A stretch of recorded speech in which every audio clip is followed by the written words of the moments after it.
قرآن کے لیے میں دعوت دے رہا ہوں حضرت مولانا مفتی کلیم رحمانی صاحب مدد ذلہم العالی کو، رکن شورا مجلس العلماء تحریک اسلامی۔ السلام علیکم ورحمۃ اللہ وبرکاتہ۔ اعوذ باللہ من الشیطان الرجیم، بسم اللہ الرحمن الرحیم۔ ادع إلى سبيل ربك بالحكمة والموعظة الحسنة وجادلهم بالتي هي أحسن إن ربك هو أعلم بمن ضل عن سبيله وهو أعلم بالمهتدين صدق اللہ العظیم۔ معزز و محترم اور مربین حضرات، مولانا عبدالسمیع صاحب، مولانا عارف جمال صاحب، ناظم مجلس تحریک اسلامی محترم مولانا نصیر احمد اصلاحی صاحب، تمامی حاضرین اجتماع، علماء اکرام، مفتیان اکرام، ابھی آپ کے سامنے قرآن مجید کے سورہ نحل کی ایک آیت نمبر 25 کی تلاوت ہوئی۔ پاروں کی ترتیب کے لحاظ سے یہ 14ویں پارے کے 22ویں رکوع کی ایک اہم اور مشہور و معروف آیت ہے۔ دعوت دین کے حکم سے تعلق رکھتی ہے، اور دعوت دین کے سلسلے میں اللہ کی طرف سے جو اہم اور بنیادی ہدایتیں ہیں تو وہ اس آیت میں موجود ہے۔ یوں تو پورا کا پورا قرآن مجید یہ دعوت دین، تعلیم دین کا سرچشمہ ہے، لیکن قرآن مجید کی کچھ اہم اور مخصوص آیات ایسی ہے جو بہت ساری آیات کا نچوڑ اور خلاصہ لیے ہوئے، جیسے سورہ فاتحہ پورے قرآن مجید کا نچوڑ اور خلاصہ لیے ہوئے۔ تو میرا اپنا احساس یہ ہے کہ دعوت دین سے متعلق جتنی آیات ہے، ہدایات ہے، تو یہ آیت، یہ تمام آیات کا نچوڑ اور خلاصہ لیے ہوئے، جہاں سے اللہ تعالیٰ نے اپنی بات کا اس آیات کا آغاز کیا ہے، وہ انداز بھی بہت اہم ہے اور جامع ہے۔ ادعو، دعوت دیجئے، بلائیے، الی سبیل ربک، اپنے رب کے راستے کی طرف، حکمت اور بہتر نصیحت کے ذریعے، اور اگر ان سے مجادلہ ہو، مباحثہ ہو، تو اس طریقے سے مباحثہ کیجئے، یہ احسن، جو سب سے زیادہ بہتر ہے۔ بے شک آپ کا رب زیادہ جانتا ہے اس کو بھی جو سیدھے راستے سے بھٹک گیا، گمراہ ہو گیا، اور اس کو بھی زیادہ جانتا ہے جو ہدایت یافتہ ہے۔ ادعو الی سبیل ربک، دعوت دیجئے، بلائیے، اس میں ایک داعی کے لیے بھی بہت بڑی ہدایت ہے، میرے لیے بھی، آپ کے لیے بھی، پوری امت مسلمہ کے لیے بھی، کہ وہ خود اس دعوت کو قبول کرے۔ ظاہر بات ہے کہ جو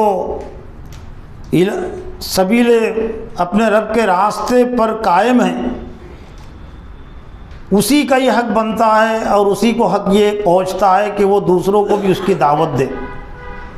گویا کہ اس آیت میں اس بات کا بھی تقاضا ہے کہ داعی سب سے پہلے اپنے رب کے راستے کو قبول کرے، دین اسلام میں وہ خود داخل ہو پورے طور سے، تو پھر اس کے لیے یہ دعوت دین کا کام آسان بھی ہو جاتا ہے، اس کو زیب بھی دیتا ہے۔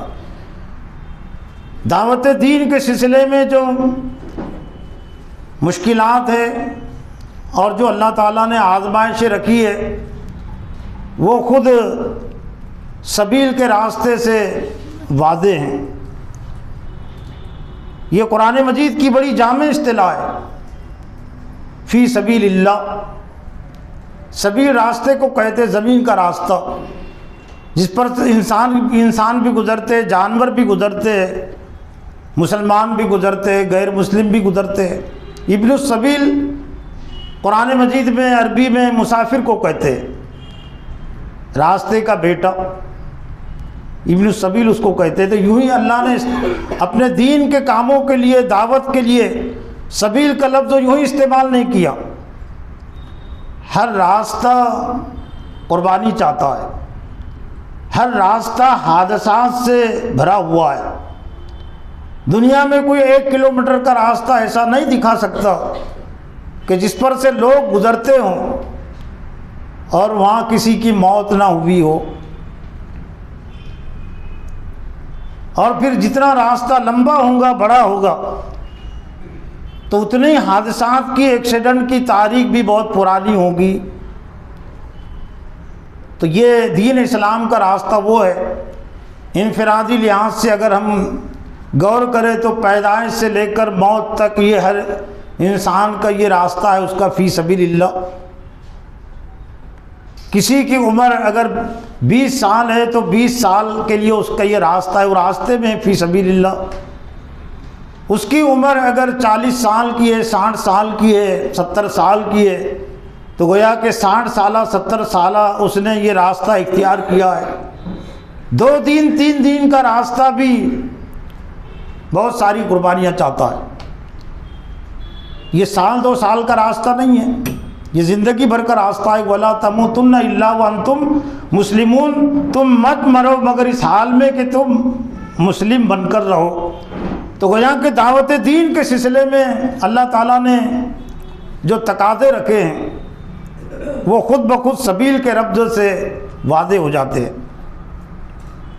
لیکن یہ بھی بڑے افسوس کی بات ہے کہ ایک شخص دنیا کا راستہ طے کرتا ہے، لیکن اس کو معلوم ہے کہ اس کی کیا مشکلات ہے، اس کے کیا تقاضے، اور کوئی بھی اپنے گھر سے روانہ ہو کر واپسی کی ضمانت اور گارنٹی نہیں دیتا۔ نعشیں بھی آتی ہے واپس، لاشیں بھی آتی ہے۔ فرق صرف یہ ہے کہ فی سبیل اللہ میں جو موتیں ہوتی ہے اس پر جنت کی ضمانت ہے، اور وہ اتنے معزز اور محترم ہیں کہ قرآن مجید میں اللہ نے فرمایا کہ وَلَا تَقُولُوا لِمَن يُقْتَلُ فِي سَبِيلِ اللَّهِ أَمْوَاتٌ، جو لوگ اللہ کے راہ میں قتل کر دیے گئے یہ بھی مت کہو کہ مر گئے، وہ زندہ ہے لیکن تم سمجھتے نہیں۔ تو ایکسیڈنٹ میں جو موتیں ہوتی ہے، دنیا کے راستوں میں جو موتیں ہوتی ہے، اس پر تو کوئی بشارت نہیں ہے۔ ہاں، اللہ کے کام کے لیے اگر وہ جا رہا ہے اور اس کی بنیاد پر اس کی موت ہوئی ہے، اس سے ایکسیڈنٹ ہوا ہے، تو وہ تو شہید ہے۔ لیکن اس کے علاوہ جو موتیں ہوتی ہے کوئی ضمانت نہیں ہے۔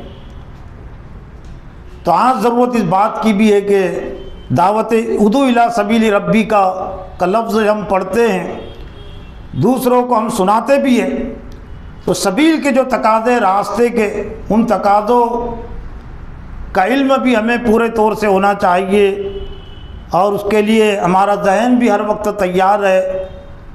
لیکن ایسا لگتا ہے کہ اس طرف ابھی ذہن نہیں گیا، اس لیے چھوٹی چھوٹی مصیبتیں، پریشانیاں بھی لوگوں کو بڑی لگتی ہے۔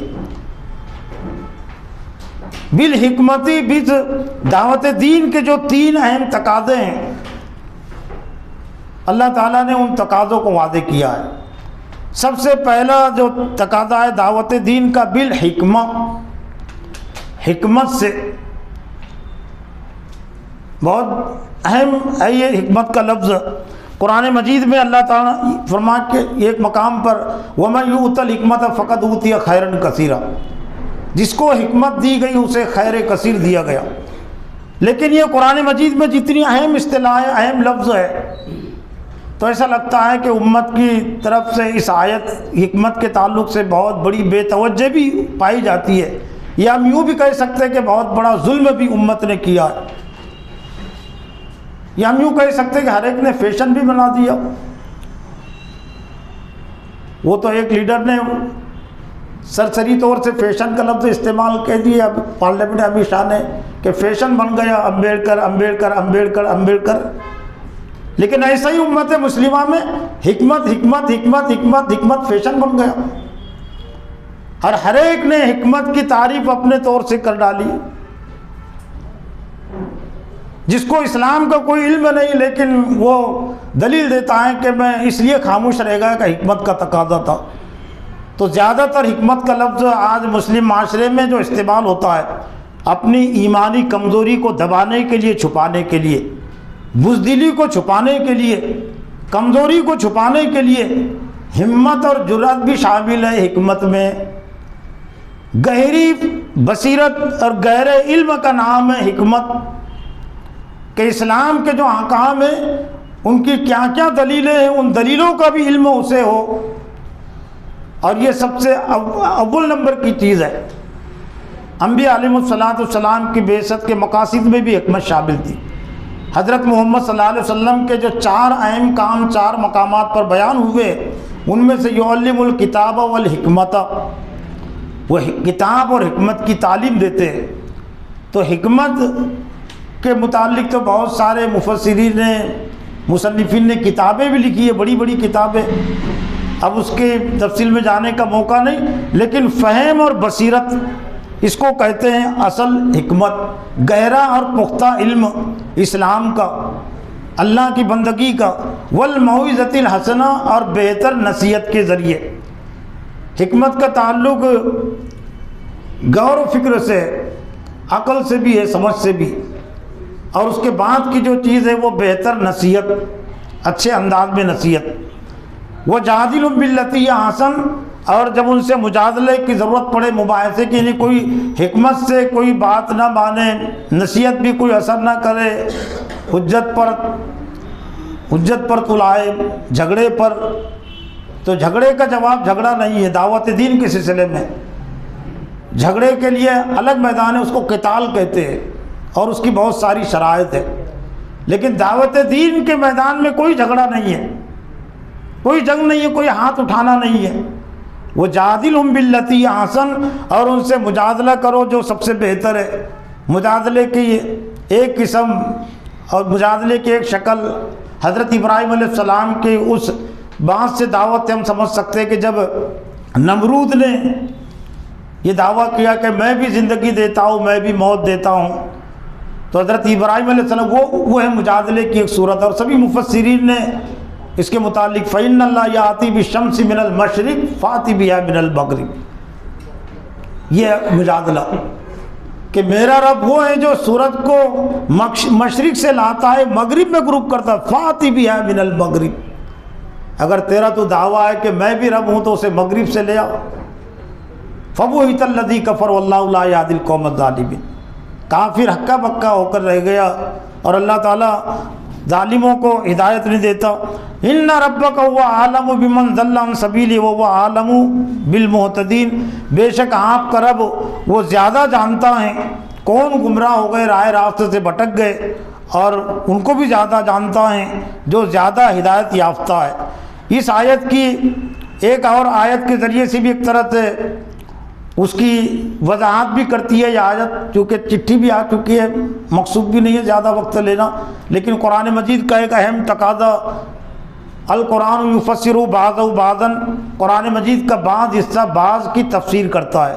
تو میرا اپنا احساس یہ ہے کہ اس آیت کی سورہ یوسف کی ایک آیت بھی بڑی رہنمائی کرتی ہے، تفسیر بھی کرتی ہے۔ قل ھذہ سبیلی، کہہ دیجیے یہ میرا راستہ ہے، ادعو الی اللہ علی بصیرۃ انا ومن اتبعنی وسبحان اللہ وما انا من المشرکین، میں اللہ کی طرف بلاتا ہوں، دعوت دیتا ہوں، علی بصیرۃ، بصیرت کے ساتھ، بصارت آنکھوں سے دیکھنے کو کہتے ہیں، بصیرت دل کی حالت اور کیفیت کا نام ہے. جو دل سے دیکھتا ہے اس کو بصیرت کہتے ہیں. گہرے علم سے، گہرے نور سے میں اللہ کی طرف بلاتا ہوں، انا ومن اتبعنی. لیکن اہم جو بات ہے میں بھی اور میرے متبعین بھی. تو ظاہر بات ہے ہم سب متبعین ہیں، بلکہ ہمارے ساتھ وارثین انبیاء کا لقب بھی جڑا ہوا ہے، اور اس پر اعزاز بھی، ہم کو فخر بھی ہے. لیکن وارثین انبیاء کون ہوتے ہیں تو یہ بھی ایک سمجھنے کی، جاننے کی یہ چیز ہے. میں بھی اور میرے متبعین بھی اللہ پاک ہے وما انا من المشرکین، اور میں شرک کرنے والوں میں سے نہیں ہوں. اللہ تعالیٰ سے دعا ہے کہ اللہ تعالیٰ مجھے اور آپ کو مزید اس آیت کی روشنی میں اللہ کی ہدایت کو سمجھنے اور اپنی ذمہ داریوں کو ادا کرنے کی توفیق عطا فرمائے. وآخر دعوانا ان الحمد للہ رب العالمین.